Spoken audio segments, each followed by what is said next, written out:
दोस्तों, कहते हैं कि कुछ चीज़ें हमारे घरों में यूं ही नहीं आती। कभी हवा का झोंका पैगाम लाता है, कभी बारिश की बूंद और कभी एक बिल्ली। जी हाँ, बिल्ली, जिसे हम आम सा जानवर समझते हैं। लेकिन एक रात एक बिल्ली ने ऐसा राज खोला कि पूरे खानदान की किस्मत ही बदल गई। ये सिर्फ कहानी नहीं, एक सबक है, एक इशारा है और शायद आपके लिए भी एक पैगाम हो। ये कहानी है एक छोटे से गांव की, जहां फहद नाम का नौजवान अपनी माँ के साथ रहता था। फहद गरीब था, लेकिन दिल से बड़ा नर्म और माँ का बहुत फरमाबरदार। घर छोटा था पर सुकून था, लेकिन कुछ दिनों से हालात बदल रहे थे। घर में अजीब सी बेचैनी थी।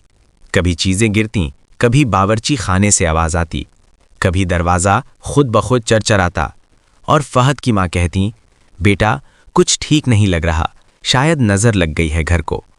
फहद हंसकर कहता, अम्मी छोड़ें, आप खामखा डर रही हैं। मगर असल तब्दीली तो तब आई जब वो बिल्ली आई। एक शाम फहद घर लौटा तो देखा कि एक सफ़ेद और भूरी धारियों वाली बिल्ली दरवाजे पर बैठी थी। आंखें बड़ी, अजीब, रोशन, जैसे कुछ कहना चाहती हो। फहद ने ऐसी बिल्ली पहले कभी नहीं देखी थी। बिल्ली बस उसकी तरफ देखे जा रही थी, चुपचाप। अम्मी ने कहा, बेटा इसे खाना दे दो, शायद भूखी है। फहद ने दूध रखा, बिल्ली ने आहिस्ता से पी लिया, लेकिन जाने की बजाय वहीं बैठ गई, जैसे मुहाफिज हो, जैसे घर पर नजर रख रही हो।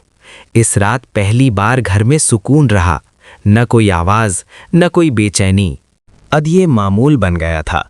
बिल्ली फजर से पहले आती, दरवाजे के पास बैठती, दिन चढ़ता तो आहिस्ता से चली जाती। अम्मा कहती, बेटा ये बिल्ली आम नहीं लगती, इसके आने के बाद घर में बरकत महसूस हो रही है। फहद फिर भी यकीन ना करता, लेकिन उसे भी महसूस हो रहा था। अम्मी की तबीयत बेहतर रहने लगी, रिस्क कुछ न कुछ आ जाता, हत्ता के बाप की कब्र के पास भी अजीब सुकून महसूस होता। रात के 2 बजे बाहर तूफानी हवा चल रही थी। फहद नींद में था कि अचानक दरवाजे पर जोर से खराश पड़ी। फहद ने जाकर दरवाज़ा खोला तो देखा वही बिल्ली बारिश में भीगी हुई खड़ी थी, जैसे घबराहट में हो। बिल्ली फौरन अंदर भागी और सीधी बावर्ची खाने की तरफ गई। फहद उसके पीछे गया। जैसे ही कमरे में पहुंचा, उसने देखा कि बावर्ची खाने में लगा पुराना वायर चिंगारियां छोड़ रहा था।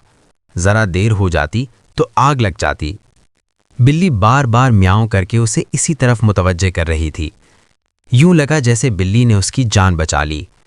फहद हैरान, परेशान और शुक्रगुजार। अम्मी ने सुनकर कहा, बेटा मैंने कहा था ना, कुछ जानवर अल्लाह के हुक्म से पैगाम लाते हैं, हिफाजत करते हैं। चंद दिन बाद फहद की जिंदगी का सबसे बड़ा मसला सामने आया। नौकरी खो गई, पैसे खत्म, घर के हालात फिर तनाव में। फहद रात को बैठा रो रहा था। बिल्ली चुपचाप उसके सामने आकर बैठ गई, जैसे हमदर्दी कर रही हो, जैसे कहना चाह रही हो कि हार मत मान। अगली सुबह जब फहद बाहर निकला, बिल्ली उसके आगे आगे चलने लगी। एक पुरानी टूटी हुई गली में बिल्ली एक दुकान के सामने रुकी।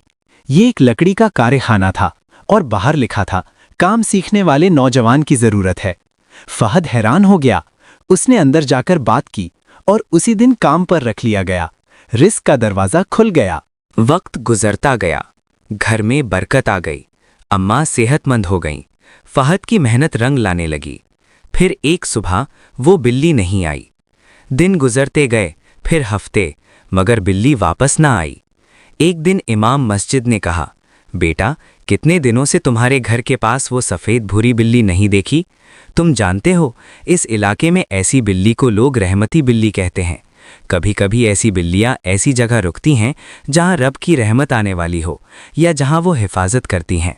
फहद का दिल धड़क उठा। उसने आसमान की तरफ देखा और दिल से कहा, या अल्लाह तेरा शुक्र है, तूने फरिश्ते ना भी भेजे लेकिन अपनी मखलूक से हमारी हिफाजत कर दी। हर चीज़ यूं ही नहीं होती। अल्लाह की दुनिया में कोई भी मखलूक बेमकसद नहीं, बल्कि कभी कभी बड़े राज छोटे जानवर लेकर आते हैं। बिल्ली को मारना, धुतकारना या भगाना बुरा शगुन है। बिल्ली कभी कभी घर में रिज़्क़, तहफ़्फ़ुज़ और रहमत का पैगाम लेकर आती है। अगर आपके घर आई हुई बिल्ली सुकून ले आए تو سمجھ جائیں کہ یہ اللہ کی طرف سے ایک نشانی ہے